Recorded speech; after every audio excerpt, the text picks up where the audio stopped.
द्वापर युग से कलयुग तक की यात्रा कुरुक्षेत्र के महायुद्ध से परिभाषित हुई है। एक ऐसा युद्ध जिसमें अनेक वीर शहीद हुए, एक ऐसा युद्ध जिसकी कथाएं आज भी भारत के कोने कोने में सुनाई देती हैं। पर यदि ये युद्ध न होता तो मानवता गीता के उपदेश से वंचित रह जाती। इस युद्ध की ओर ले जाने वाली सारी घटनाएं स्वयं एक महाकाव्य हैं, और इस महाकाव्य को लिखने के लिए मुझे एक ऐसे व्यक्ति की तलाश है जो लिखने के साथ श्लोकों का सार भी समझ सके। और ऐसे ही व्यक्ति की तलाश में मैंने हिमालय की बर्फीली चोटियों को लांघा।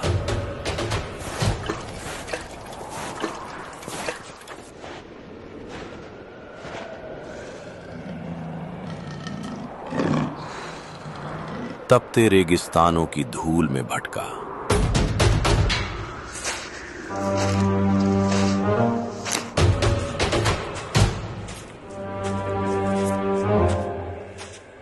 और भयंकर वनों की गहराइयों तक उतर गया।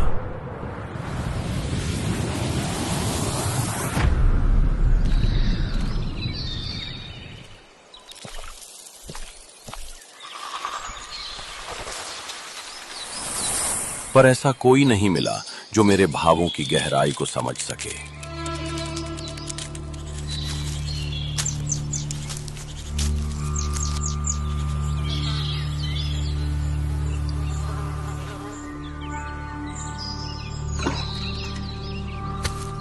हे गणपति बप्पा, मेरी मदद कीजिए।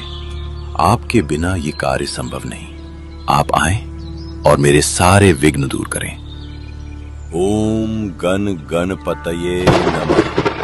ओम गण गणपतये नमः।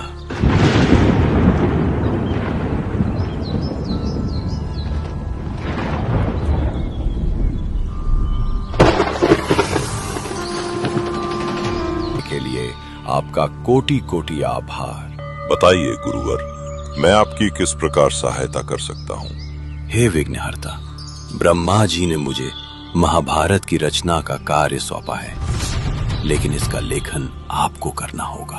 आप जैसे महान ऋषि, आप मुझे लिखने के लिए कह रहे हैं? प्रभु, आप बुद्धि और ज्ञान के देवता हैं, और जो महाकथा में लिखने जा रहा हूं वो केवल कहानी नहीं, वो युगों तक लोगों को जीवन जीने का मार्ग दिखाएगी। इस महाकाव्य के श्लोक मेरे मन में बनने लगे हैं, पर मैं उन्हें सही गति से लिखने में शायद असमर्थ रहूं। ब्रह्मा जी के अनुसार इस कार्य को सिद्ध करने के लिए आप ही सक्षम हैं गणराज। ऐसे महान कार्य को कैसे नकार सकता हूं, लेकिन मेरी एक शर्त है। कैसी शर्त प्रभु?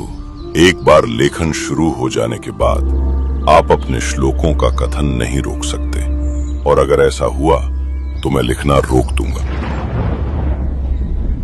मान्य है प्रभु, पर मेरी भी एक प्रार्थना सुनिए। कहे गए एक भी श्लोक आप बिना समझे नहीं लिखेंगे। उचित है। आरंभ कीजिए गुरुवर, मैं तैयार हूं।